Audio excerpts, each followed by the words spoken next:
Live at Lunch. Live at Lunch with Ott and Hanny on 104.5 ESPN, Baton Rouge. What the hell's going on out here? Now, here's Jimmy Ott and Charles Hannegriff. Yeah, for some reason or another, you sound a little taller on radio. Is it live? Is it live? Is it live? Is it live? From Dick's House of Sport here in the Mall, Louisiana. Welcome to the Tuesday edition of Live at Lunch, 104.5 ESPN Baton Rouge. Charles Hannegriff, Jimmy Ott, and Max Gautreaux here. Jordan Kitchens back in the studio. Andy Isco off his week vacation, back with us today. A Seminara got some picks for us this afternoon, or later in the show for the NBA playoffs, and maybe some baseball. Do first class, second class, no class on Tuesday. We're right here in front of the rock climbing wall. You know, we're getting close to summertime. If you're watching us on YouTube, you can see the colorful rock climbing wall behind us, one of the amenities here at Dick's House of Sport. Jimmy, I can attest to the entertainment value of the rock climbing wall. Took the kids here just not that long ago, and you can sign up here. Get into summertime. What are you going to do with the kids in between camps, in between things? Bring them here to Dick's House of Sport because between the rock climbing wall and the swing simulator, there's plenty for kids to do over here. You can climb the rock wall. You can get a 30-day climb pass and enjoy unlimited climbs all month Looking long. for things to do in the summertime, but you've got some air conditioning, huh? With some climate control. Yeah, it's cool in here. Yes. It's very, very delicious. We like that, though. So we'll be telling you about some of the things that got going on here as we approach the summertime at Dick's House of Sport. In the meantime, we got some fairly potentially significant things that happened in basketball last night. One of them with a game, and one of them with actually two of them with games, and one of them with an award. First of all, the Magic beat the Pistons by 6 to go up 3-1 in that series. They are the 8th seed. The Pistons are the 1 seed. It's happened 6 times in NBA history where the 8 has beaten the 1. Most recently, the Heat beating the Bucks back in 2023, and if I'm not mistaken, Giannis was hurt in that series for Milwaukee, but I don't exactly remember. But that's the last time it happened. In 23, when the Heat beat the Bucks and they were the 8-1. He came back, and they still beat him. So was he hurt at the beginning of the yes, series? He was. Yeah. Yes, he was. But still, I mean, Miami was. Yes, he was definitely hurt, but they just matched up with him so much better. I mean, it was. Yeah, he came back and played, and they still beat him. There's been some significant things in NBA history where this is concerned. The 2012 Bulls lost to the Sixers when they were the 1 seed. That was when Derrick Rose tore his ACL. Was it a 5-game series too? Yeah, and he tore his ACL in Game 1. Yes, and he was never the same after that. He's the MVP that year. And he was never the same after that. And then we remember the first time it happened. At least I remember the first time it happened when the Nuggets beat the Supersonics. Derby Day. And Dikembe Mutombo. Go for Gin. I was in Churchill Downs watching it, yeah. And Dikembe Mutombo was the holding the ball. Nuggets center holding the ball. And 5-game series. John Elway was out revving up the crowd in Denver. You remember that? He's like, let's get ready to Mutombo. And they beat the Supersonics. That was in Seattle. Yeah. It was at the beginning of the series. He was going crazy. Earlier in the series. That was the Gary Payton, Sean Kemp Supersonics. So yeah, that was a 2-2-1 series. So that were first 2 in Seattle, second 3 and 4 in Denver, and Game 5 in Seattle. And then the shortened season by the lockout, the Knicks beat the Heat in '99, got all the way to the finals that year and lost to the Spurs. Suspensions. I'm pretty sure. Well, that was when they had to stagger the suspensions. They had so many. Okay, the Knicks and the Heat went at it more than once. Most of these have some asterisks. You know what I'm saying? There's a reason for it. Yeah. At any rate, we're on the verge of another one. You talked about this yesterday when we were doing kind of picks at the end. Like this is real. The Pistons just have a hard time getting off shots, except for Cade Cunningham. The Magic are for real. And like Duren's an all NBA guy, I think, this year. In the regular season. Mm-hmm. Well, the awards are supposed to count for the regular season, right? We'll get to that. But the thing is, it's not translating to the postseason, Charlie. And this is why I had the Pistons to win the race. I thought it was a younger team that may Cavaliers had that gaudy record last year. Were they number 1 seed last year, Max? I think they were. It's Cavaliers. Yes. Yeah. So and lost in the second round. And so they kind of downshifted their emphasis on the regular season, and tried to pace themselves a little bit. We see this, and Detroit was still hungry after getting knocked out in the first round. They just don't, and we're just seeing it again. They don't have a lot of guys that can create their own shots. It's Cunningham, and that's it. Duran's not a guy that you post up and he's got kind of a finisher. I mean, he's a beast on the boards, but he is limited with his offensive skills. And actually, the Orlando has more guys that can create you. Keep in mind, before the season started, Orlando's win total was higher than Detroit's. So that Really? Yes. Okay. Yeah, keep that in mind. Okay. So, and Orlando has been a major disappointment. The coach is ready to run him off. They're going to lose to Charlotte in the play-in, at home, and he's fired the next day. Boncaro doesn't like him. They destroy Charlotte, and then they win the first game. One half. I mean, the Pistons have a 10-point lead, roughly 9 or 10. With about 3-4 minutes to go in a half. I mean, here is the stronger team kind of taking control. And the Magic, that had to be deflating for them to go into the locker room down 2. They got to win. They got to close that half. They go into the locker room, win 2, and Magic's pretty much up the whole time. They don't score a point, maybe, of a field goal in the last 4 minutes. I think they scored one at the end, but these scoring droughts are just the shots.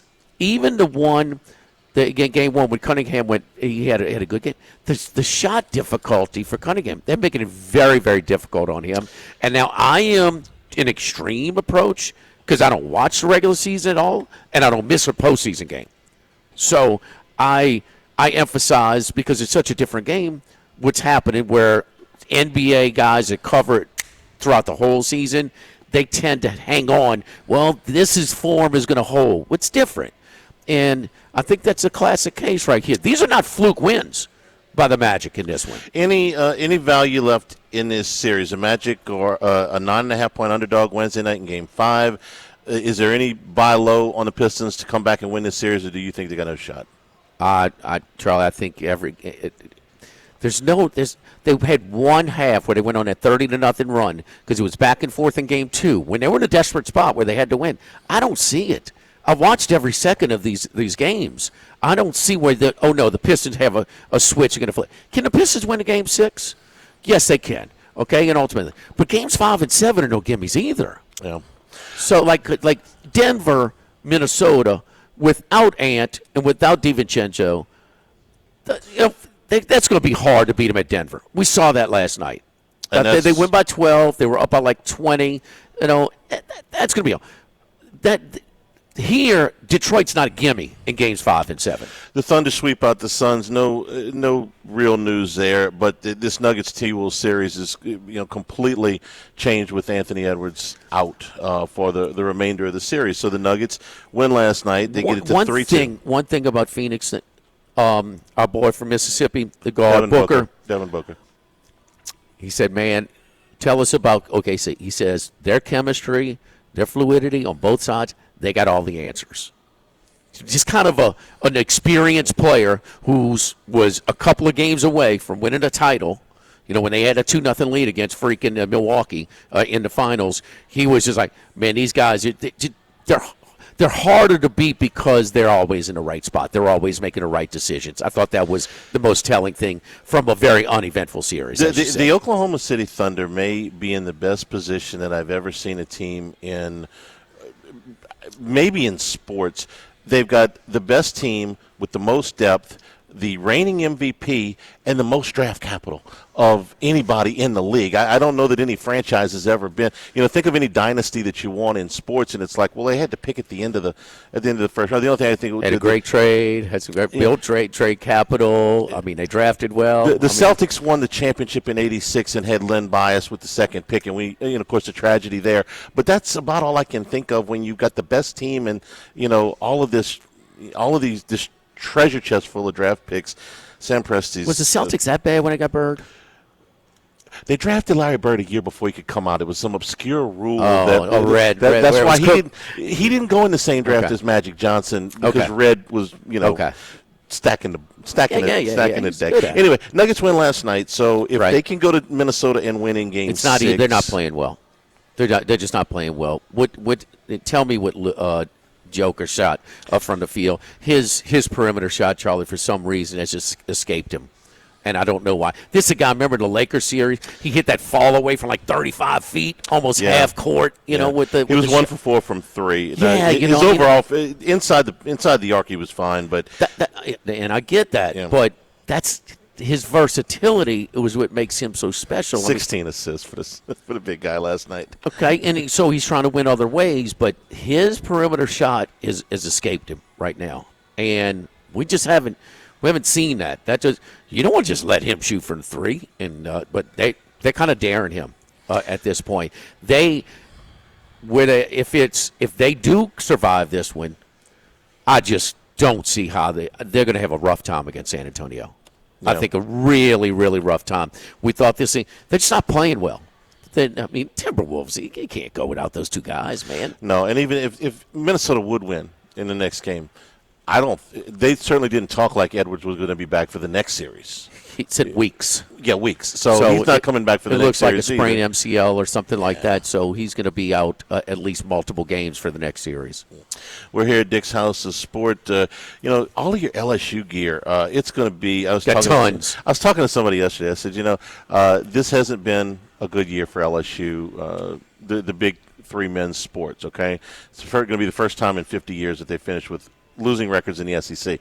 But there's a huge amount of excitement around the programs because, Lane Kiffin's here and Will Wade's back, and I don't expect this baseball team to be down for very long. So get your LSU gear here. If you're still going to some of the games for the rest of the season, get your LSU gear here at Dick's House of Sports, and a packed lineup of events here in May.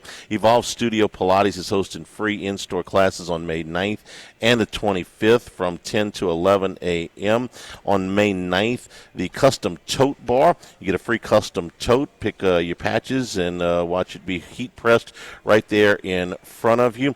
And we told you about the rock climbing wall. You get a 30-day pass for only $25. Unlimited climbs all month long. They do a really good job here. It's supervised, so they help the kids get in the harness. It's for smaller kids have got the small wall. Bigger kids have got the big wall. You can get in there. There's offering student climb days on May 13th and 27th from 4 to 6:45 p.m. All you got to do is bring your report card or your student ID, climb for only $5. So nice reward, Jimmy. You know about that. If the young guy lady brings home a good report card, maybe reward them here at Dick's House of Sports with a fun climb day. Only $5 on May 13th and the 27th. Live at Dick's House of Sport. Live at lunch, 104.5 ESPN Baton Rouge.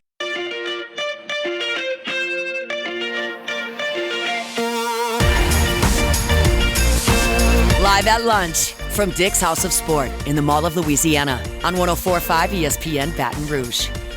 Remember, you can always get the show on demand, 1045ESPN.com, LouisianaSports.net. New Hannycast is up on YouTube on LSU Baseball. Also, we did a nice little segment on the podcast on the 30th anniversary of the Warren Morris homer, which they'll be celebrating this weekend at Alec Box Stadium on the game on Saturday.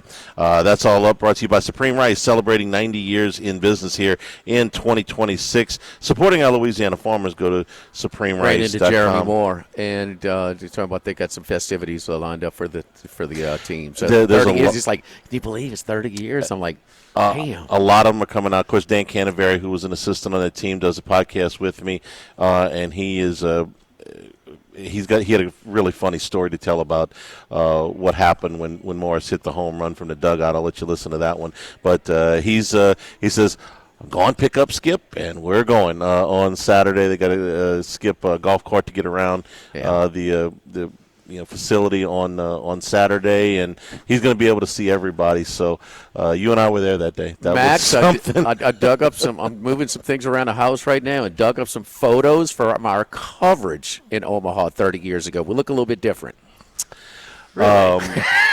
Let's see. I had hair. There's the amount of hair. There's hair color.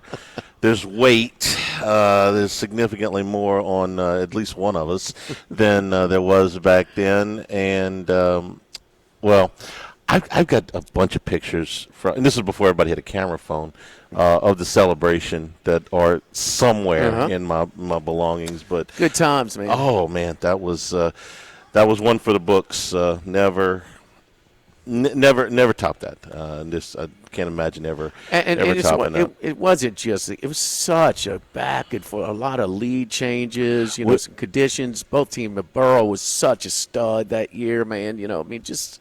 It was a lot. It was a lot going on. It was cool. We talked about that on the podcast yesterday. How if the game would have ended on an RBI double. It's a walk-off double or a single or if you're looking at it from Miami's standpoint, if they get Morris out, that was a fantastic baseball game. I mean, it had twists and turns all over the place. Burrows hit Cooley's ball came out of his glove in left field. Furness playing on a broken leg. I mean, it was a lot. The leadoff double in the bottom of the ninth was bang, bang. Okay. I'm just going to say I'm glad we didn't have replay. Yeah, you had that. You had that. And look, it started. The Wichita State game was it 8-0 LSU. They won 9-8. Had to win it 9-8. Kevin Shipp had to come in relief. Yeah, they had the bases loaded, one out, went down one. He was their number 2 starter that year, and he had to come in relief to save the game. Jay Will led off the game with a home run. They had a home run first at bat of the series, last at bat of the series. That was really something. All right, you've been grinding on this Rookie of the Year bet for a minute now. Last night, Cooper Flagg wins the Rookie of the Year. It was really tight. He got 56 first-place votes. Con Knippel had 44. Those were basically flipped for second place. Knippel ended up with 1 third-place vote. So this was one of the closest, second closest Rookie of the Year race in NBA history. You had a Knippel ticket. Make your case. On April 3rd, ESPN's Tim Bontemps does a straw poll. The straw poll's never been wrong. And with 6 games left of an 82-game season, it was 80 votes to 20.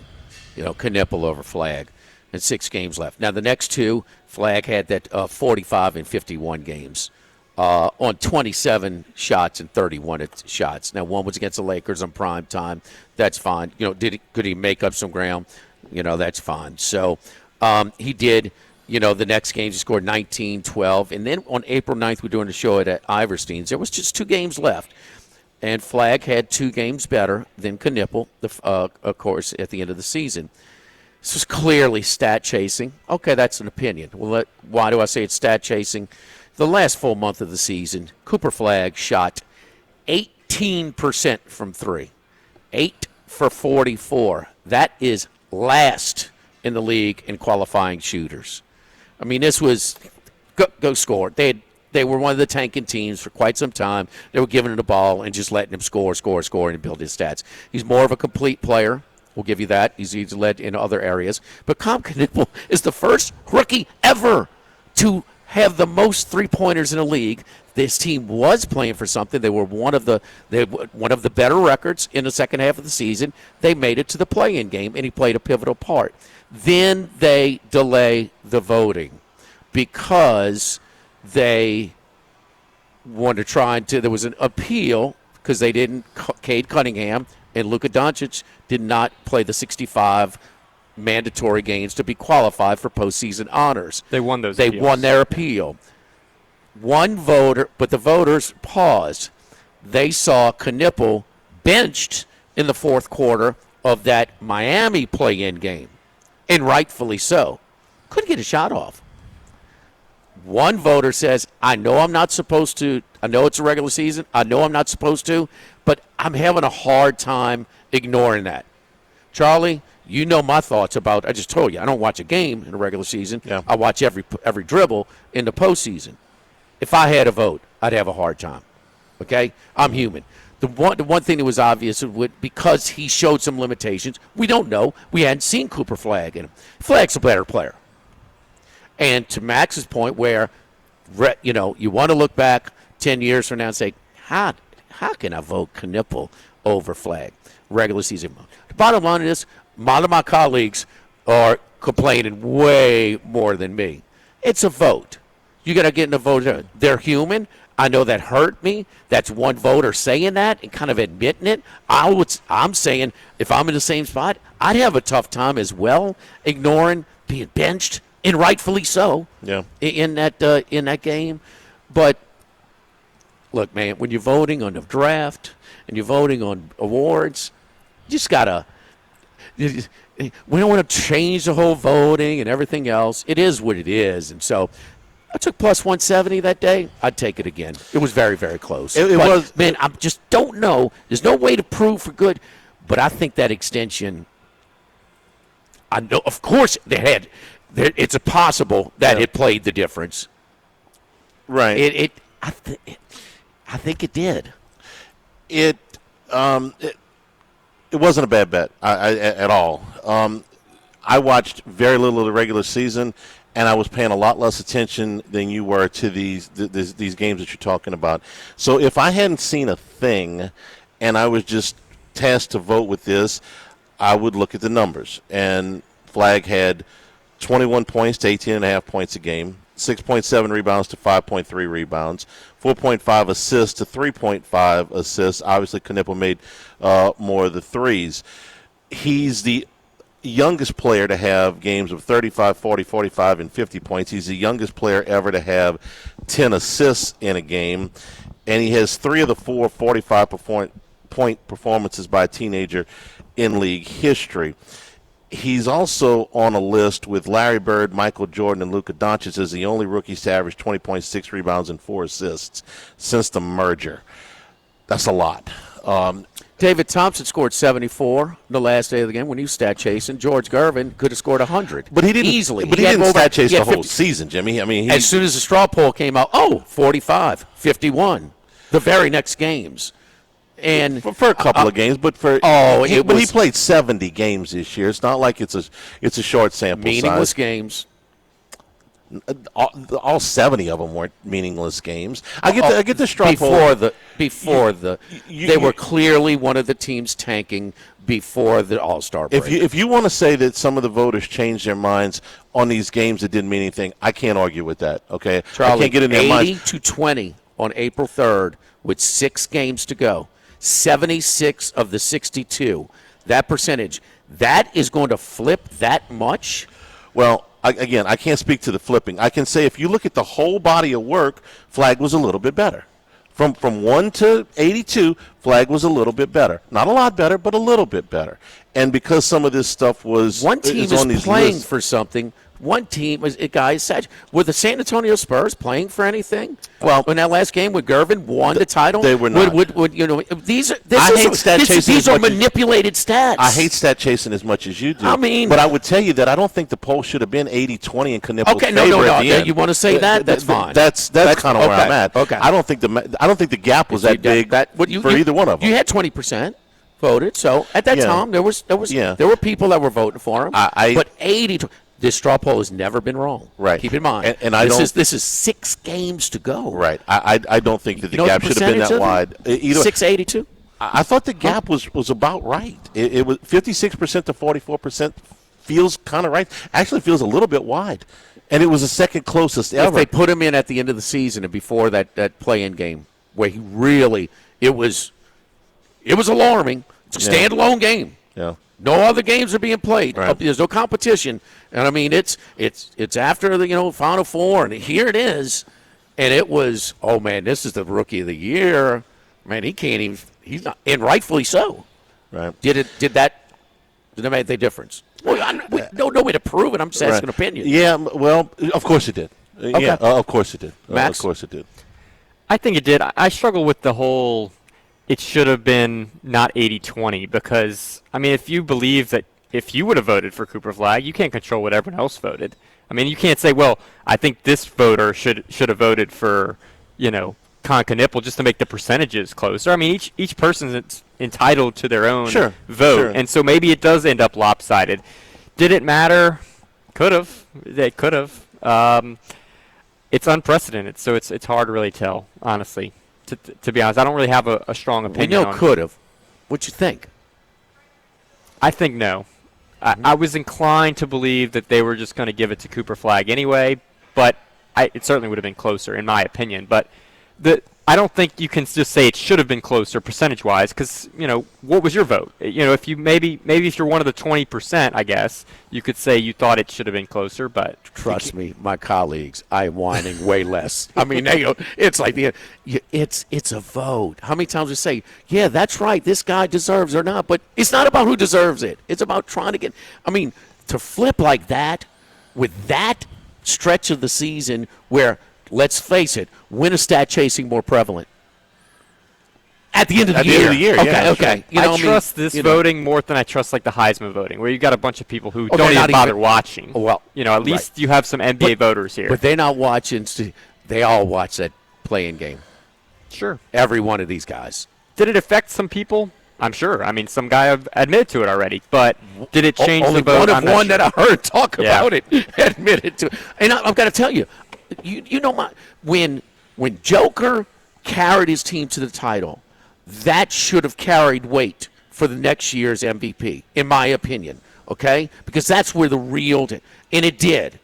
SGA carried his team to the title last year. That's probably going to push him over the top for back-to-back, because it's hard to win back-to-back, and I think it should. And if I'm a vote, I got to say, that would have affected me, man. That really would have affected me. So, right, wrong, or indifferent. Don't forget our friends at Legacy Title, Chad Reynolds and Legacy Title, for all of your real estate closings, 296-0060, a full-service title company servicing all of South Louisiana. Buying, building, refinancing, nobody chooses but you. Choose Chad Reynolds and Legacy Title. Our great team at Legacy Title, Ashley Donald, Adrian Galato, Michael Platt, Mariana Haynes, and Natalie and Bradford Smith. Buying, building, and refinancing, nobody chooses but you. Choose Chad Reynolds, Legacy Title, 296-0060. Live at Dick's House of Sport, live at lunch, 104.5 ESPN Baton Rouge. Live at lunch from Dick's House of Sport in the Mall of Louisiana on 104.5 ESPN Baton Rouge. Heading out to Las Vegas, deep in the desert, lives one man. One man of many sports bets. The one and only Andy Isco. Andy, back from a little 1 week hiatus. How you doing, buddy? I'm doing fine. I'm all refreshed. I went to the spa. No, wait a minute. That wasn't me. I am refreshed. I'm all set to go. Come on, Andy.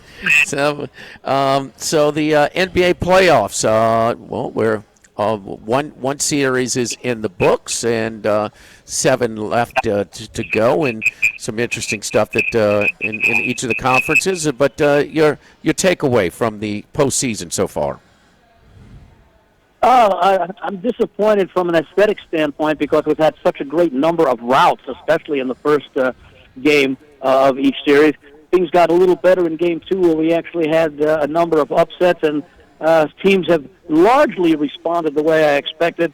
One series I am especially interested in is the series between Atlanta and the Knicks, where the Knicks certainly could be, they could have ended the series with those questionable coaching and playing decisions in Games 2 and 3 that went down to the very, very end. Game 4, I think, was more representative of the difference in talent between the Knicks and the Hawks, and New York took control early, and unlike earlier games, they did not really let off the hammer, and they cruised to a nice win. I would look for them to do that again tonight. I expected the series to go 6 games, but I thought it would be almost a zigzag type thing until you got to games 5 and 6. I thought the Knicks would win 1 and 3, and Atlanta 2 and 4. And it turns out that Atlanta won 2 and 3, and the Knicks came back with again their best performance in Game 4. So that's one series that I am looking forward to tonight.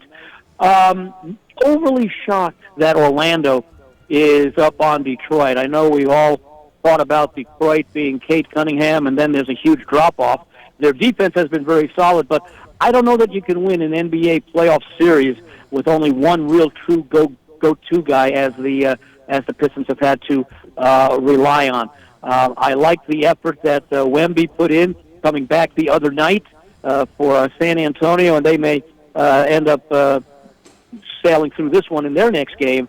But the shocker of the entire playoffs has to be the Lakers and the Rockets. Yeah, but the Rockets have had some struggles coming in, and with the coach is so highly thought of for a while, and they have it. But yes, LeBron without Luka and Reeves, I mean he's done a heck of a job, man. It is a weak supporting cast that he's carried them to a 3-1 lead. That's where the surprise comes in. The fact that Houston could not take advantage, even in the game without Durant, but they certainly had him for not. For the other game, the next game I think it was, or Game 3, that they couldn't take advantage of, let's say, the best player on the Lakers and certainly a very key player in Reeves. So that was the shock that it went down, 0-3. Let's see what happens in Game 5 back. And, if the Lakers can end up making it 3-2, if Houston can make it 3-2, then they still stand a chance in the series, but I have my questions about that. We've got a few games tonight. Looking at the lines for tonight, is anything that sticks out to you? Well, I mentioned I like the Knicks over Atlanta. I know the line's around 6.5. The other one, Wemby came back the other night. He had a tremendous game. What do you have? 27 points and a bunch of rebounds and a bunch of assists. So, he looked great. Concussion, yeah. the concussion, sitting him out in Game 3 was precautionary, especially because they had that extra day. They didn't play 2 nights later; they played 3 nights later. Not sure that I want to lay the points, though. Maybe what I might do is if it's a competitive game in, let's say, the first 8 to 10 minutes of the first quarter, and we can get a better number on the Spurs, I'd lean that way. Did we ever find out what he was insinuating when he talked about after he came back? Now, he was injured early in Game 2, sat out Game 3, and then in Game 4 he comes back. It's funny, with and without him in the lineup, the exact same game played out in Portland. Portland builds 15, 16-point lead, and they get blown out. I mean, it was the first time ever that they trailed by that much, but won by 20. In the history of the playoffs, and it happened the very next game again. But he said that he was not pleased. He wanted to praise all the Spurs people, but said that was not pleased with the process. He went out of his way to be critical of them. I'm not sure exactly what Charlie, did you catch that? Yeah, there's a certain amount of time that has to pass to get you through this concussion protocol, and I think that was his issue, was that they were squeezing him because he thought he had put enough time, and that's the way I read it, was that, hey, look, I'm fine. I went through all your protocols, but there's a certain time that has to pass, and I think that was his issue. That's the way I read it. I'd rather have a player say, put me in too soon, rather than put me in too late. I like that kind of attitude because the club wants to do what's best for the player, and I'd rather have a player say, I think I'm ready, and the club say, no, I don't think you are, as opposed to the player saying, no, I don't think I'm ready, and the club say, our doctors have cleared you, they say you are ready. And keep in mind, I don't see a player that they're more careful with in the league than him. I mean, he is basically the Paul Skeens of the NBA. He played a significant amount of games, but in those games, he only averaged about 29 minutes, and they were very strict. They didn't care who they were playing, what the situation was in the game. They were blowing. Sometimes into the games in blowouts, and sometimes it's competitive. He's on the bench. They were very. They kept to their very strict and regimented about how they maintained his minute count, because he rarely got over 30 minutes. Yeah, before the playoffs started, I liked San Antonio, and I remember, I think you brought it up, Jimmy, the concern about their lack of experience. Yes. My thought was, with a guy like Wemby, he can compensate. His overall impact on the team, both with what he performs and his overall leadership, can overcome that, especially when they're going up against a team that really also doesn't have a lot of recent playoff experience. It's just such, I mean, he's such an imposing, I mean, the players just run from him when they kind of go to the paint. I mean, it's just, he is just so impactful, man. We've never seen a guy that size, that agile, and then that skilled, where he can handle the ball and he can also knock down threes. It's just, it's crazy. And then, what do you do when, I mean, like a guy like Castle or Fox penetrates the paint? I mean, you can't help on him because he just lobs it up. It's going to be an easy dunk. Yeah. So you got to stay, and they've got that floater in there. So he opens up. I mean, he opens up as much that he he affects on the defensive end. So his That's impact kind on of the like game. that's kind of like the old saying of a player who makes the players around him better because of what he can do and take away that other players can't take away. 100%. 100%. What about the games tomorrow night, Andy? Orlando in Detroit. That's a big number. Will Orlando exhale here up 3-1? It's 9.5. Cleveland is 8.5 at Toronto. A little surprised that they have kind of not gotten it to 3-1, losing both the games at Toronto. They're 2 apiece. And, of course, the Lakers, this will be the last game. I'm sorry, this is game 5. They're 6 and 7 as well, including 7 if they go that far. KD, is he supposed to play tomorrow?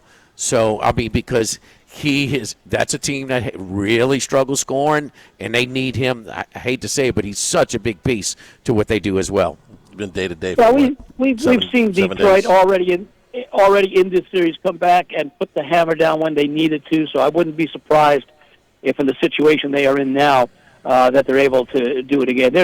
They are the much better team, as I mentioned, even without a Robin to back up Cunningham's Batman. That this is still a very good team because of their defense, and I think they can create the problems that they created in the game before when they needed to win against Orlando, and they put on that good effort. So I do like the Pistons in that game. Not sure if I'll play anything pregame or wait and see how they come out, because I would expect Detroit to want to get out to a nice lead and maybe at the end of the first quarter have something like a 27-19 lead, and that will sort of give me a little more confidence that they're out there to play their best, knowing what's on the line, which is basically their season. Lakers,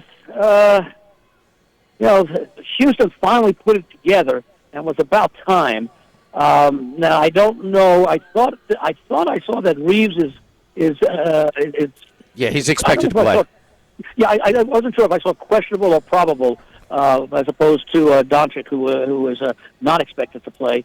The Lakers are playing with confidence, and again, what's the line on that one right now? 4.5. I'm inclined to take the Lakers in this one. They don't have to win the game. They don't have to win the game against Houston to cash the ticket. That line telling you Durant's out. Well, Shams Charania reported that the Rockets are preparing to play as if he's not going to suit up. I mean, that line, that line. Keep in mind the first 2 games, the Rockets were favored, and the second game, and so interesting. It looked for a time that we could have. I don't know if it's ever happened before, but when the Lakers are up 3-0 and they've been underdogs in every game, and for the most part, before the start of Game 4, they were also a small underdog. I don't know if it's ever been before where an underdog has swept a series. Right. Being an underdog in each game and swept a 4-game series. We don't have that now, of course, but right. Lakers are playing with confidence. The Lakers are going to be, surprisingly, they're going to be the loose team on the court. On Thursday, Minnesota is 6.5-point underdogs at home. Denver extends the series last night. Of course, we know, no Edwards, no DiVincenzo, but Denver's got their own problems. Joe Early made 1 3 last night as well. He didn't attempt a whole lot, but his perimeter shot seems to have left him. 6.5 on the road, a little bit much there. It is, but we saw, even though it was a situation last night that called for Denver, we still saw how much Edwards was missed by Minnesota. So I'm not sure I want to lay that kind of number. Usually when you lose a player, the rest of the team can compensate, but once you get past a game or two, that sort of wears off, and the opposition has made the adjustment because now they've seen what, in this case, Minnesota has done to compensate for the absence of Edwards and, to a lesser extent, DiVincenzo. So I would feel uncomfortable with Minnesota. It's, again, the beauty that we have in our modern betting landscape is that you don't have to make a wager before the game starts or just at halftime. You can now do it basically at any timeout. You can actually, and same thing in the NFL. You can observe how a game is being played and decide, 8 minutes, 10 minutes, 16 minutes into the game, what you want to do. It doesn't always turn out that way, but once you see a flow established, you feel a lot more confident in making a play because, when you start the game, you're always saying, well, this should happen, this might happen, if this happens, as opposed to making an in-game play where say, this has been happening. Follow Andy on Twitter at VegasAndy711. Andy, glad to have you back, buddy. Great stuff. We'll talk to you next week. We look forward to it, guys. Have a great week. All right. Don't forget our friends at K&M Automotive on Segan Lane, 8445 Segan Lane, just off of Perkins. It's the only place to take my vehicle. Jason Payne going to give you an honest deal. You've heard the horror stories of getting upcharged and getting just charged ridiculous amounts of money for very basic services. Not the case over at K&M Automotive. He's very busy now. If he bring it in and he's a little too busy at that time, he'll set up a more convenient time for you to come back for them and for you. So 7:30 a.m. to 4 p.m. Monday through Friday, that engine light comes on. Bring it on in. Tell them you heard it right here on 104.5 ESPN Baton Rouge. Jason Payne at K&M Automotive, 8445 Segan Lane, just off of Perkins. Lane Kiffin meeting with the media as we speak to wrap up spring football. Dropped a very interesting nugget here a few minutes ago. This is good news for LSU. We'll tell you what that is when we come back here at Dick's House of Sport, live at lunch, 104.5 ESPN Baton Rouge.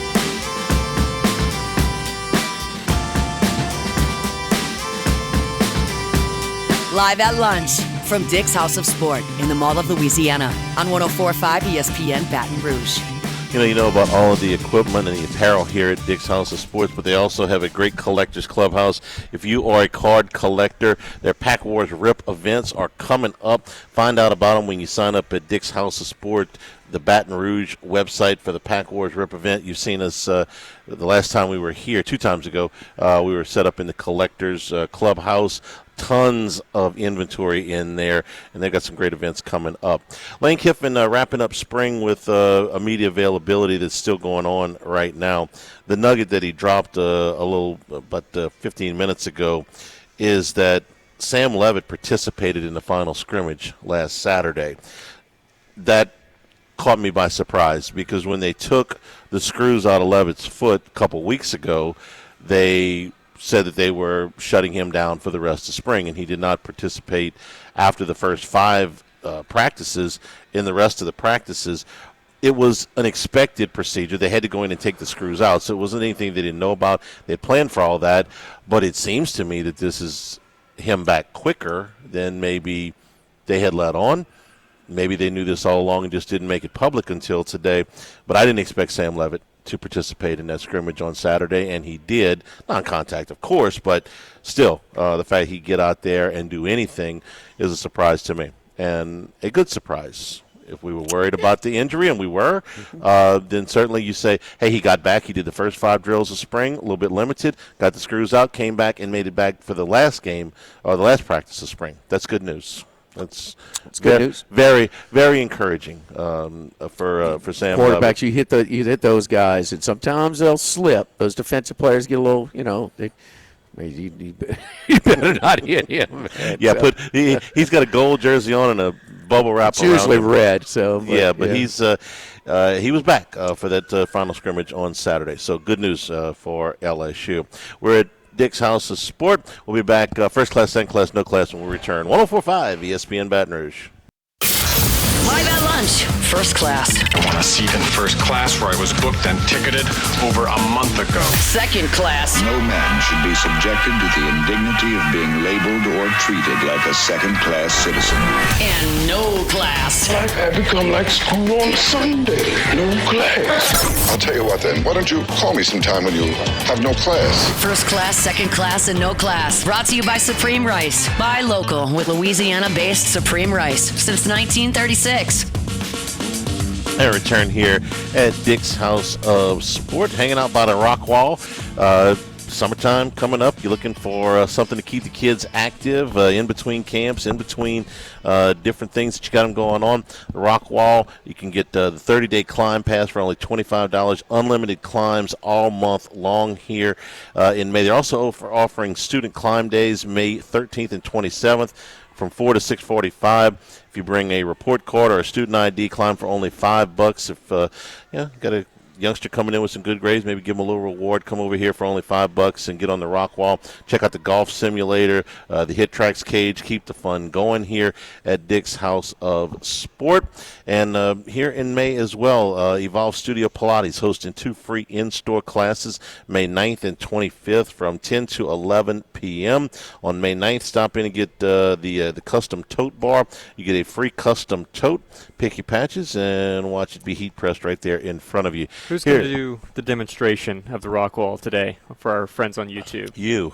Oh no! You've seen the path up, right? Yeah, You've watched it. I've watched. I've watched the 9-year-old go all the way to the top and go. Get right the side, left side. Get the horn in the middle part. The red and gold ones, the ones that go all the way to the ceiling. Yeah, she did a much better job with that than Papa would have. All right, first class. Let's go back about a year and tell a success story of 2 players that came to Baton Rouge about a year ago. One of them a little earlier, one of them a little later. Mansour Delane and A.J. Halsey. Delane, out of the transfer portal, was here a little bit ahead of Halsey, who came in the late portal. Both of these players were highly accomplished players at Virginia Tech and Houston. Well, how did the year go for them? Well, pretty doggone good. Both of them were first-team All-SEC players. Delane was a first-team All-American. And now that they have gone in the NFL draft, we look at their situations. Delane, the 6th pick of the Kansas City Chiefs, this was the high end of the range that everybody had kind of projected him in. Just to give you an idea of how good this was for him, if Kansas City had stayed in the 9-hole and taken him there versus moving up to the 6-hole, the difference in your rookie contract is $9.2 million. So them thinking enough of him to trade a 3rd-round pick and a 5th-round pick to make sure that Kansas City got him and that Washington and New Orleans didn't, netted Delane another $9.2 million. It's also a great spot for him because Kansas City just traded Trent McDuffie, who was a 2-time All-Pro, to the Rams. So Delane goes in as the number 1 corner on that team from the very beginning. He gets the maximum amount of money. And he's on a team, correct me if I'm wrong, guys, that kind of flukish that they are picking in the top 10, the Kansas City Chiefs. Okay. They got a Hall of Fame coach. They got a Hall of Fame quarterback. They're not likely to be in that spot again. So I can't imagine it works out any better for Delane. First-team All-American, highest that he could, pretty much realistically go in the draft. So the extra money, and unlike everybody else in the top 10, he's going to not a ready-made team. They're not the Super Bowl favorites anymore. But if Mahomes is going to play, Reed's still coaching, they're in the conversation. So first class to him. And I would say the same thing for Halsey, who I loved the first time I watched him on the practice field, and I think just had a fantastic season. Going to the Colts in the 3rd round, this works out pretty good for him. The Colts took a safety named Nick Cross out of Maryland 4 years ago. He played all 4 years. He started for 2 of them, really 2.5. But in the offseason, he signed a deal with Washington, a 2-year, $14 million deal. Halsey's going to move right into that spot. They should give him a chance to start from day one. And because he was a 3rd-round pick, but the Colts didn't have a 1st-round pick, so he is their 2nd pick overall. So they've made a nice investment in him. You get to play in that defensive backfield with Sauce Gardner. You want to play with good guys. I think it worked out great for both of these players. And, really I think all of the LSU guys have got some positives. I wrote a column for TigerBait.com that kind of goes through a lot of this stuff with the situations that all of the drafted LSU players are going into. There's some really advantageous spots. And right there at the top, couldn't have worked out any better for these 2 transfers. Worked out for the players, worked out for LSU, and now I think it's going to work out for their team. So first class to those 2 guys. And Mansour Delane joined Christian Fulton, actually. With the Christian Fulton Chiefs is going to be, he's going to be there. And Delane's going to be the number 1 guy from jump. So Spagnuolo is pretty well respected. That is a very good defensive coordinator. I was very impressed with Delane's post-draft interview, talking about very specific details on Spagnuolo and what he asked of his cornerbacks, and seemed like in maybe their interview process he may have instilled some confidence in his football IQ. Talked about the versatility, how they got to blitz, how they got to tackle, how they got to do more than just cover. So when he referred to him as Spags, so he broke down Spags' defensive scheme pretty good as far as what's required of their cornerbacks. And keep in mind, they've been a little bit different. The cornerbacks have been so important to their success. I mean, it forced them to put a lot more focus a lot more attention on McCaffrey in that Super Bowl and some others. They view them as expendable, and they'll bring another guy in, and they'll develop. So it's a good place for a cornerback to go to have success. So Spagnuolo does a really good job of putting his cornerbacks in position to have success. And I mean, it's a hard position. I talk about it all the time. I just think cornerbacks are so valuable, but man, they've had a good run at some really good ones.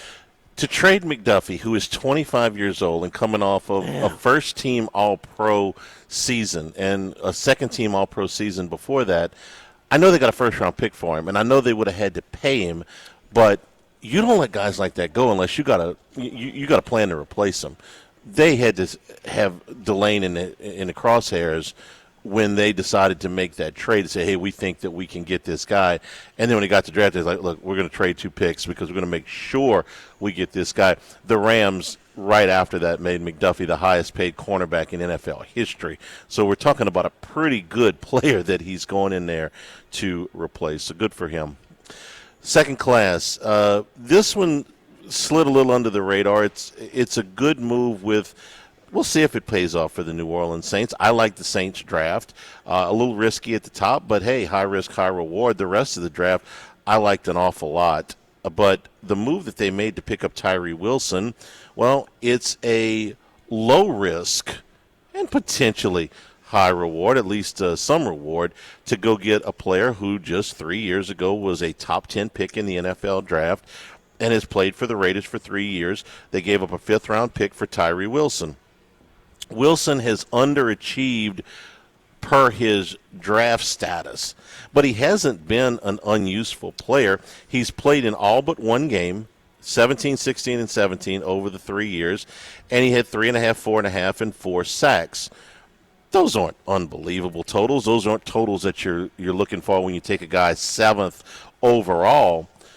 But when you take – Jimmy, I know you get aggravated at me when I attach the draft value to him, but – 7th pick in the first round, I expect more than 4 sacks. 5th-round pick, he gets me 4 to 5 sacks. That's a valuable rotation guy, especially because the Saints, their needs up at the top of the draft, wide receiver, edge rusher, and corner, well, you only got so many picks. Edge rusher was one that they didn't get to on the first 2 days of the draft. So they do this. They bring in a veteran who's been at least somewhat productive, and Brandon Staley thinks that he's got a role for him. Wilson talked about it. So he's still talking about a fairly young player at 25 years old. It's been a little bit productive. Low risk, potentially reward here. I've heard a number of people outside of this media market, or Saints people that cover the Saints regularly, applaud the Saints and say that the Saints have have a shot to do some things. The kid on ESPN who talks NFL, the only guy that looks younger than Max, what's his name? Young Max? This is Lil Max. What's his kid's name? I mean, he's about 120 pounds, soaking wet. I mean, he is super young. I'm sorry. But they have him on SportsCenter all the time, and he's breaking it down. But anyway, he talked about, that he thinks there's some pieces in place to, Mina Kimes. She talked about it. There's a guy I listened to, a draft expert. He's evaluating placements as far as a fantasy guy. Okay, he talked about, Tyson. And so there are some – we know the weapons. I mean, how's the offensive line is stable? A lot better. I mean, you put David Edwards in at that left guard. The tackles are solid. If McCoy is healthy, you're down to really 1 weak link rather than 3 on that offensive line. You're going in the right direction for sure. But McCoy is, we'll see. Yeah, no, he's an injury risk. See. He's missed part of the last 2 seasons. And he's one of those guys that kind of seems to, kind of. The glue guy. What? The glue guy. He makes the other guys better. Yeah. And there has a lot of young pieces on there, and that was just such a devastating loss of the year. We gave them the 2 games Lombardi.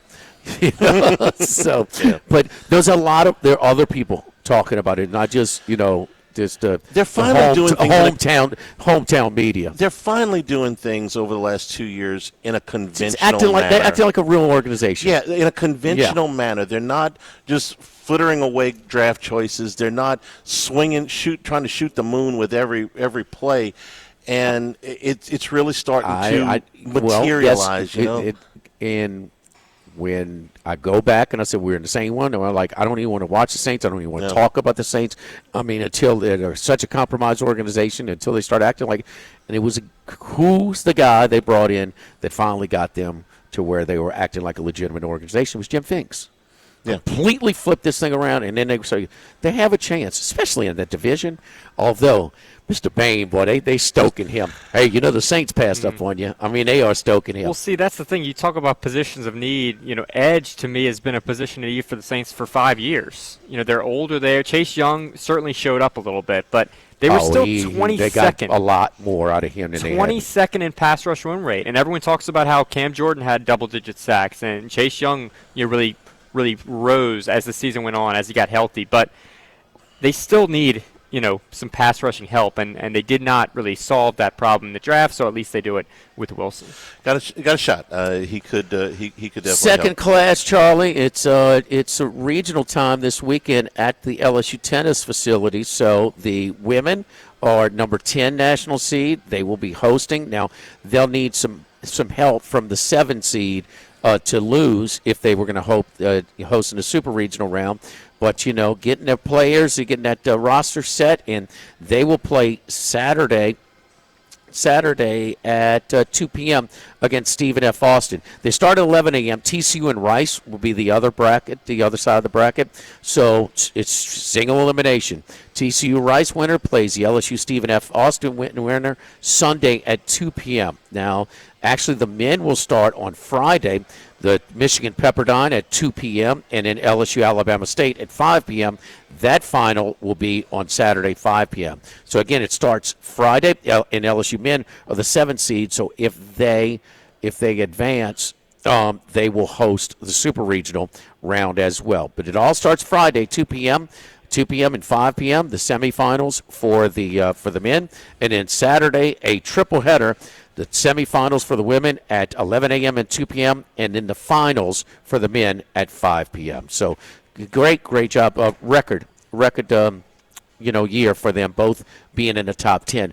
They had winning conference records, Charlie. Yeah. It was kind of rare this year. But it's also alarming, too, because Arkansas was the first to eliminate their men and women's tennis program. So I haven't talked to Danny about that yet, but I mean, it's just it's got to be you got to be paying attention.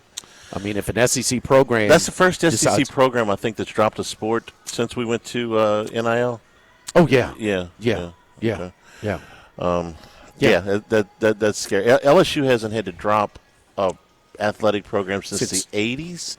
Broadhead and wrestling, which was a top 10 program. Yeah, they had to drop that back in 84, 85, something like that. Yep. We don't like the when I was in school. trend. No class. Live golf. I understand this is a low-hanging fruit. Hang on. The official announcement coming today that the Live Golf event in New Orleans is not going to happen. If you've been following the Live Golf, is it official or they said probably? I saw. Well, that I'm looking yesterday. at this thing. I thought I thought the official announcement had come down. Maybe not. I think quite it's going to be yet. today. Okay. The official announcement expected today. I thought it had already happened. It has not. It has. I talked to my guys. Yeah. I'll get the details in a second. This is done. The official announcement is expected to say they need to restructure financially and find additional sources of funding. That's what WDSU out of New Orleans is reporting. Live Golf sources said the reason that they are doing this, you ready for this, Jimmy? They wanted to avoid peak summer heat, ensure the course is in championship caliber condition, and avoid TV viewership conflicts with the World Cup. You grew up in New Orleans, right? Is the heat in June something that's unforeseen? That's the first thing I told you when they scheduled that thing in June. Wait a minute. They figured out it's going to be hot in New Orleans in June? Charlie's got excuses after it's done. Of course it is. That's why they're in no class. It's like, wait a minute. Somebody looked at the forecast. You know it's going to be hot in June in New Orleans? No kidding. Max, you're a soccer guy. How long has the World Cup been scheduled? Ooh, for the U.S., maybe almost a decade. The World Cup. Well, it's in the U.S. Yeah. Oh, well, okay. the World Cup's, centuries. It's always. Yeah. Okay. How long has it been? I guess COVID. Scheduled? How long has it been scheduled in the U.S.? COVID screwed up but it's at least 7-8 years probably. Yeah. Okay. So, heat in New Orleans and the World Cup being in the United States. Who could have seen that coming? It's hot in June in New Orleans every year. The World Cup's been scheduled for 7 or 8 years.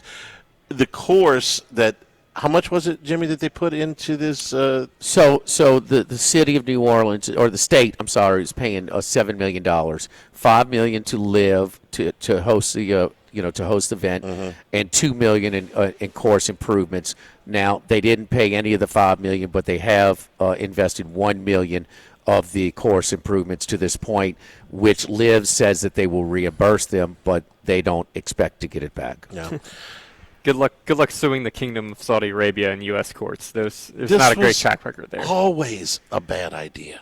Okay, I get economic development. I'm all for events coming to the state of Louisiana, but this was always going to be a fiasco trying to hold a golf tournament in New Orleans in June, and you're throwing things out like the heat and the World Cup and all that stuff. Come on, man. You're tired of losing money, and the league is. Would you be more satisfied? Say, man, we're losing our ass. What do you think? Well, it would have been honest, but and I guess they don't have to be honest. When your boy got out the week of the Masters and said, "Hey, look, everything," or the week after the Masters said everything is full speed ahead, when they were in Mexico City. No, everything's fine. He sounded like Baghdad Bob at the airport. Come on. There's fire and smoke and everything behind you, and you're like, oh, no, everything's fine. No, everything's not fine. We'll be better off when this goes away completely. Yeah, some of the Live Tour players are already talking to the DP World Tour, the European Tour, about contingency plans, about where they're going to go after, this is all done with, and it seems like if they finish the season, which is possible, they reiterate, Scott O'Neill, their CEO, is basically saying they're good for the end of the year, but are players going to want to continue in what could be a lame duck season?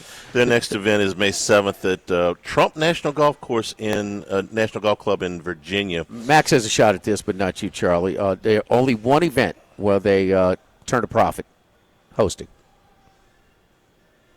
Get a guess? I do, but what is it? Go ahead. Adelaide. It's got to be Australia. Yes. Very good, Charlie. There you go. They really supported it there. Yeah. In Australia. That's their biggest. Greg Norman stomping grounds, baby. First class, second class, no class, brought to you by Supreme Rice and SupremeRice.com. Celebrating 90 years in business here in 2026. If you're looking to have those holiday celebrations for Memorial Day or for the 4th of July, make it with Supreme Rice. Whether it's the brown, the long grain, the medium grain, the jasmine, or the parboiled rice, Supreme Rice is a perfect complement for any meal. Pick it up at your AG food stores, Walmart, Rouse's, anywhere you buy rice. You're going to get a great price on your Supreme Rice. And supporting our Louisiana farmers through the Climate Smart program, reducing methane emissions and promoting water conservation. For more information, go to Supreme Rice. Yeah, I saw the numbers too, man.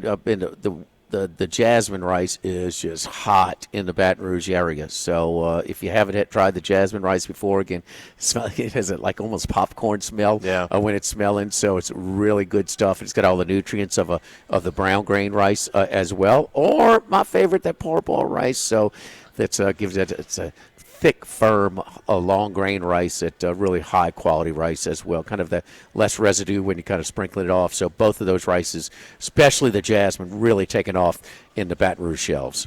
SupremeRice.com, live at Dick's House of Sport, live at lunch, 104.5 ESPN Baton Rouge.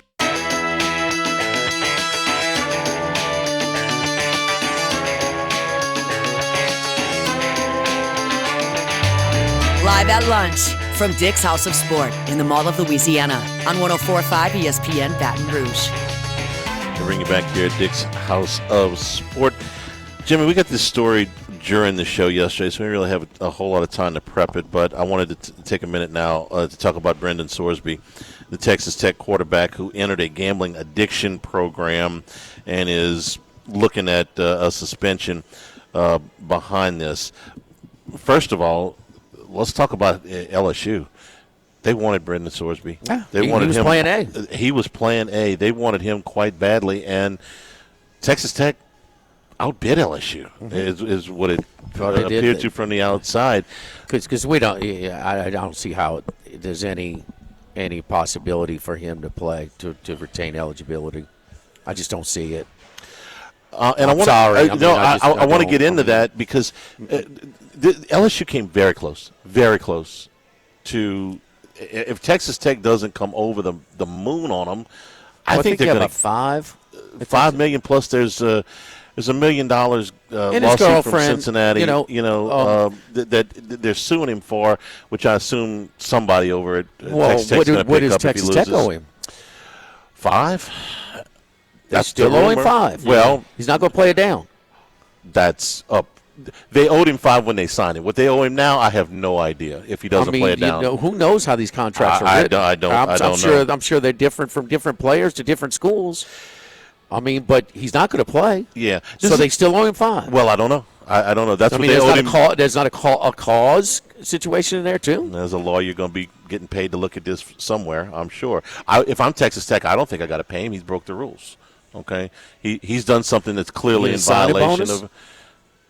That's another thing. How much did he get up front? They're getting something up front. Sure. I'm sure. I don't know, 10%, 20%, half? I have no idea. If you're Sorsby, aren't there NFL teams that need a quarterback? Supplemental draft. It's an avenue. If he seems, it seems like his college career is over at this point. So, does he get any? When does the supplemental draft happen?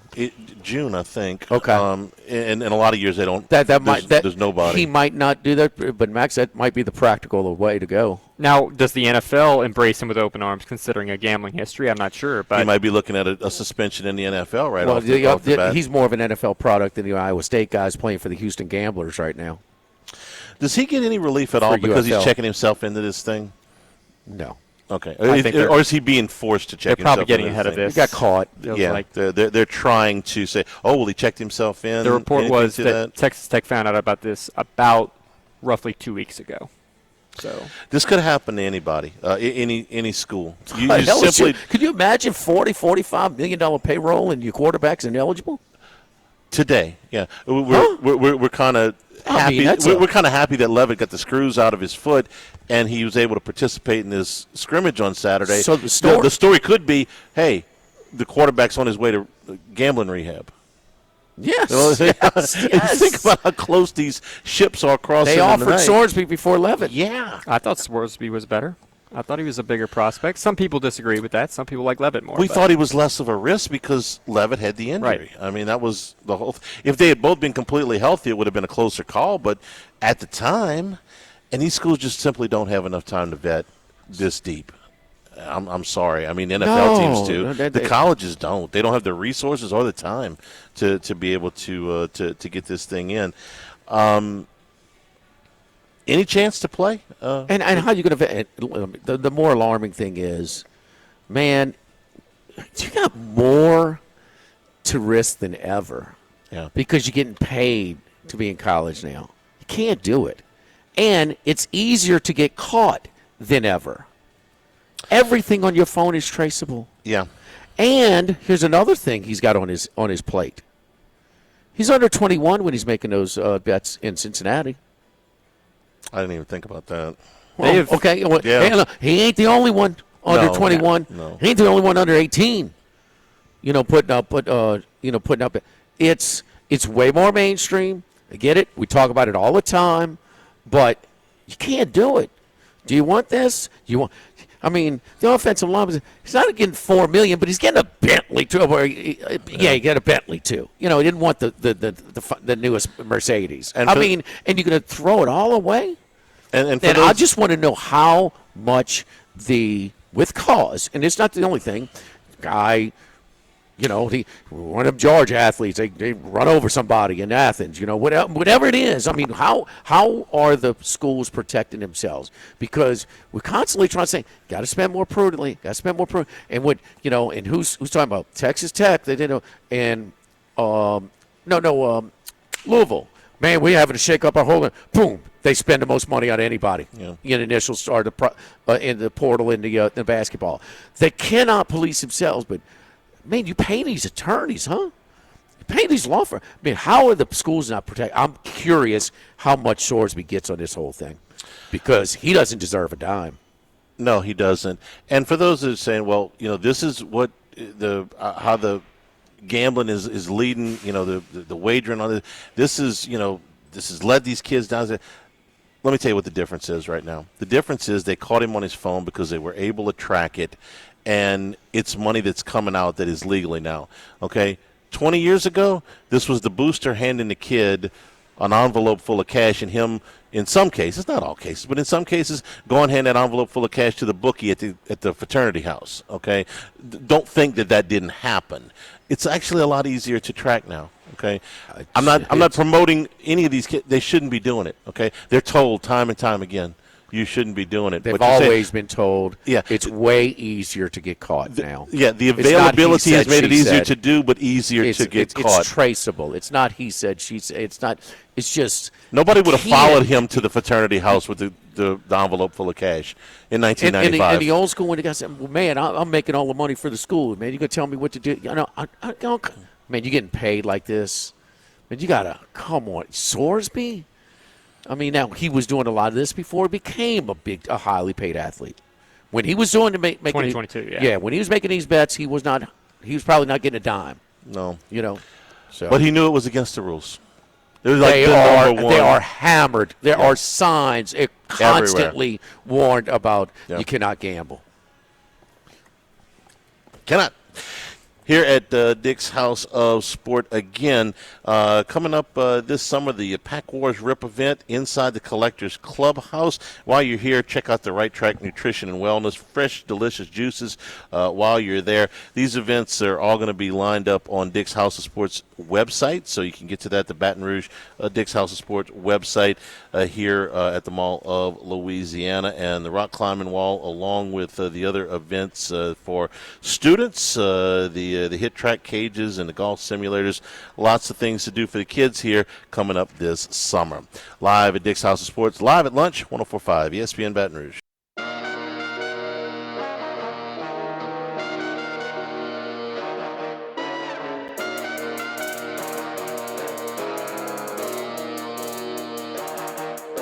Live at lunch from Dick's House of Sport in the Mall of Louisiana on 104.5 ESPN Baton Rouge. All right, let's go up to New York. Ace Seminara with us again. Another productive week again last week with us. And Ace, how you doing, buddy? Absolutely fantastic, Jimmy. Loving this time of the year right now. Yes, indeed. You've been really, really good with us on Major League Baseball. 6-1 on your complimentary picks that you put out on the show on Tuesdays and Fridays. Looking at total at the Yankees in Texas in Globe Life Field in Arlington. Yeah, they played to a 4-2 final last night. The Yankees hitting 3 solo homers. It seems to be what they do, really relying on the home run. And a lot of times solo homers at that. I'd be fine with a couple of those tonight. Looking at the under 7.5 in that matchup with Schlittler for the Yankees, 3-1 on the season, 1.77 ERA. third in the league right now, 0.73 whip. That's walks and hits per innings pitched. Just a fantastic outing last outing on Thursday. 8 innings pitched at Boston, only 1 earned run, 5 strikeouts. He's absolutely got it going on. Throws in the high 90s. Absolutely lights out. Looking right now like the early season favorite to be in the running for the Cy Young. And the Yankees obviously playing great baseball. Their bullpen's on fire. Heading to Texas where Jacob deGrom, great season so far. 2-0, 2.13 ERA. In his career against the Yankees, playing a lot of those games at the league against the Mets for many years, and now being in the American League with Texas. 2-4 in his career, but a 3.14 ERA. He doesn't give up many runs. All right, 1.07 whip on this season. Tremendous outing his last outing, 5 2/3 innings, only 1 earned run last Thursday versus Pittsburgh, striking out 10. They don't score much runs, Texas. Only 2 runs scored in 8 different times this year, 2 or less. Not exactly going to knock the ball out of the park. The Yankees, even with their offense, good with the under, they're missing Stanton. He's heading to the IL. Look for a pitcher's duel in this matchup here tonight. Whitler, like I said, just maintaining what he's been doing. DeGrom right now building up his arm strength. I'd expect an old-fashioned pitcher's duel. Get on the under 7.5 on the Yankees. And Max, this is your team, and you've talked about this home and away splits with the Rangers. On the totals, 10-2-1 to the under. Another under last night at home. Yeah, it's very bizarre. Even when the roof's open, they have struggled mightily at home the last couple of years to get balls out of the yard. And opponents are sometimes doing it, but the Rangers are just not. They have struggled mightily, especially with runners in scoring position. But 10-2-1 to the under at home, I mean, that's quite a massive thing that we've seen coming for some time. So I have to agree with Ace here. I mean, the under is the only play when the Rangers are at home right now. All right, so 6-1 so far on Ace's MLB comp picks that he's putting out on the show. Let's get to the NBA and San Antonio and Portland. And, man, we thought we might have a series here. We didn't know how many games that Wembanyama would be out. He went down in Game 2, and that the game that they lost at the end, and then they down 16 points on the road in Game 3 without him. They come back and win that one, and they also come back and win the Game 4, the exact same thing. Wembanyama saying after he was more than ready to come back in play in that series, and now they're back at home tonight and trying to finish this thing off. We're looking at 11.5 right now, Ace. We are, and that line shifted briefly to 12.5, but now back down to 11.5. And if I can, Jim, I'd like to offer all you loyal listeners out there an opportunity to get in on my text service here. Just text the words free picks to 631-805-6165. You'll be enrolled to get my free picks. No hassles. You don't speak to anybody. I'll text you my top-rated free picks every single day. If you're on the phone right now, perhaps driving, just punch it in there. 631-805-6165. Text the word free picks to 631-805-6165. You'll get my top-rated free picks every single day. Yeah, this Game 5 tonight, Jimmy, I think it pretty much tells the story go back to Game 4. All right, Portland looked like they were about ready to get right back in the series and tie it up. Wembanyama making his comeback from the concussion. They got him down 17 points at halftime, briefly 19 points in the first half. And then San Antonio just opens up a can of you-know-what in the second half, 73-35 in the second half. You smash them by 38 points. 73 points is impressive. I'm more impressed with the 35 that they gave up because that deep, young roster is understanding and maturing right in front of our eyes that they need to concentrate on defense. I mean, let's not forget that they're 13-3 on the season without Wembanyama. It's not just Wembanyama at all, Jimmy. This is a deep, deep team. Everybody thought they'd be a couple of years away. They're absolutely going to be, blowing out Portland tonight at home. They're not going to miss this opportunity at home to close out this series and give themselves a little bit of rest before they face the winner of Minnesota-Denver, which is really just going to be a formality. Before they get to the Western Conference Finals, they'll be waiting there. It'll be Oklahoma City, who just got done getting rid of Phoenix handily in 4 straight games. So get on San Antonio tonight, lay that 11.5. They win convincingly. All right, and also tomorrow night tonight with the Knicks and the Knicks in Hawks. This is Game 5, so a little bit back and forth. Knicks up one game. They blow Game 2. They lose Game 3, and then they roll in Game 4. Very impressive. Now back at the Garden, 6.5. But you're looking at team total or player total at Karl Anthony Towns. A lot of ways to play these games, obviously, Jimmy, and one of the ways that a lot of people have gotten really more interested in the game is you don't have to root for a team. You can root for your favorite player, and not even be your favorite player. You can root against them. But tonight, let's look at Karl Anthony Towns. As you mentioned, they were down 2-1. The headlines here in New York were all about ripping him apart and Jalen Brunson for not getting it done. All right, and mainly Towns for just not being aggressive enough. So the old BEAGGRESSIDE, that is it. That's the key to the series. It is time for Karl Anthony Towns to step up. He did last game with a triple-double. I expect him to be ultra-aggressive tonight. The 21.5 points on him on the total at -120 or -124, that seems extremely, reasonable to me. I have no problem laying that 120 and going over 21.5 points for Karl Anthony Towns to lead the Knicks to a very important Game 5. Whether they cover the game or not, I don't really care. I just want Karl Anthony Towns to light it up and put on a show in the world's most famous arena, MSG. So, yeah, we've got you covered all over the board here tonight, Jimmy, and all your listeners out there. Under 7.5, Yankees in Texas. Spurs minus the 11.5 to get that series over with. Karl Anthony Towns to literally put on a show tonight, over 21.5. We'll be back on Friday talking about NBA baseball, and I'll have my guy's strong play. He writes for the Saratoga publication. I'll have his strong picks on the Kentucky Derby.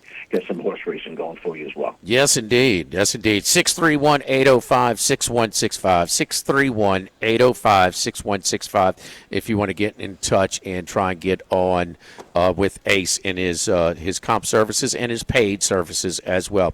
Good luck to you, Ace. We'll talk to you Friday. Thank you, buddy.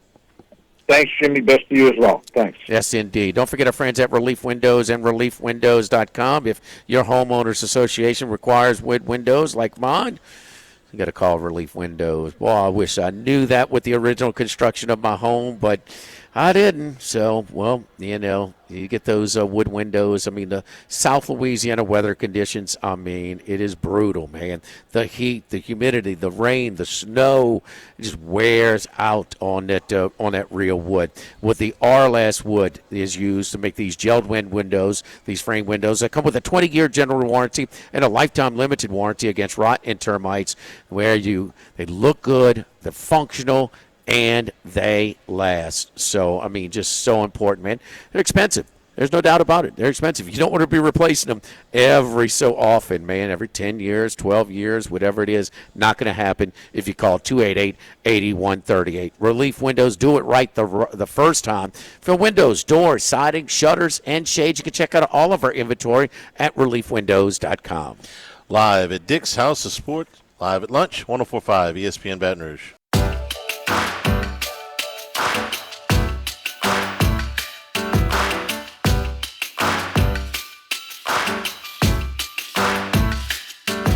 Live at lunch from Dick's House of Sport in the Mall of Louisiana on 104.5 ESPN Baton Rouge.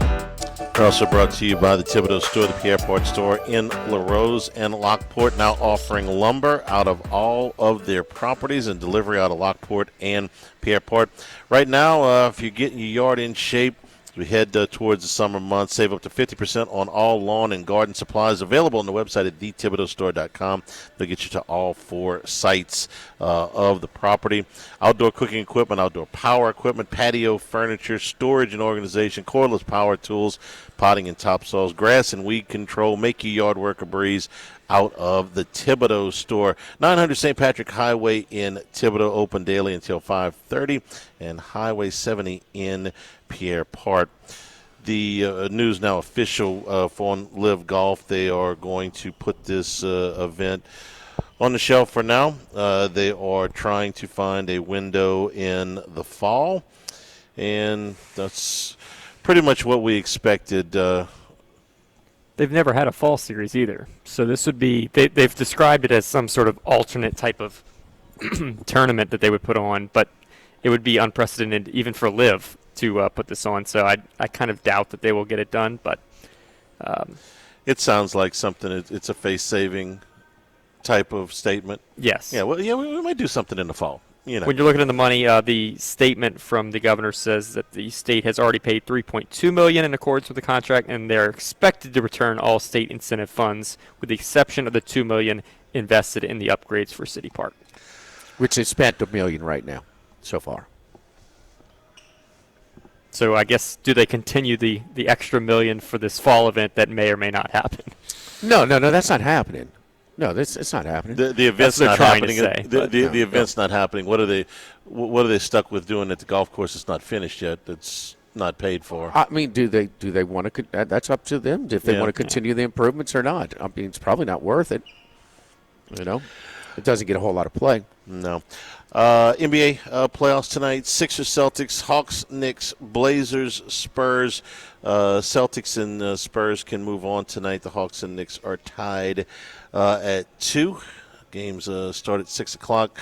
And LSU baseball tonight against Southeastern as they try to pick up the pieces from what was a pretty rough weekend in Stark Vegas, with South Carolina coming in this weekend and the reunion of the 96 team to celebrate the 30-year anniversary of Warren Morris's historic home run. Here at Dick's House, you don't have a whole lot of that, where a preseason number 1 team, and there's this deep in the conference record, the team that's coming in's got a better conference record than you, who fired their coach. Yeah, if you'd have told me at the beginning of the season when South Carolina gets here that the coach is fired, LSU will be behind South Carolina in the standings and Paul Maneri will be fired, I would not have. We knew Maneri was in trouble. Yeah, but I thought he'd make the season. I knew once they changed ADs, it was going to be a problem for him. But and then they got off to a terrible start. But I thought he would make it through the season. Was wrong about that. Well, I certainly thought LSU would be in front of him. They played a lot better since they fired him. Yeah, and I thought that LSU would be in front of them for sure. Never figured that they'd be in 15th place. Dick's House of Sports here. You're looking for stuff for the kids as school is winding down. Enjoy the rock climbing wall. You can upgrade 30-day climb passes for only $25. Unlimited climbs all month long. Student climb days on May 13th and the 27th from 4 until 6:45. Bring a report card or student ID. Climb for only $5. That's right, just $5. Reward the kids if they've done well in school. Not just the rock wall. Check out the golf simulator, the Hit Tracks cage. Keep your kids occupied all summer long. And, of course, the Collectors Clubhouse, the Pack War Rip events coming up. Check them out, Dick's House of Sports website, the Baton Rouge portion of the website. And Evolve Studio Pilates, 2 free events here in store May 9th and 25th from 10 to 11 a.m.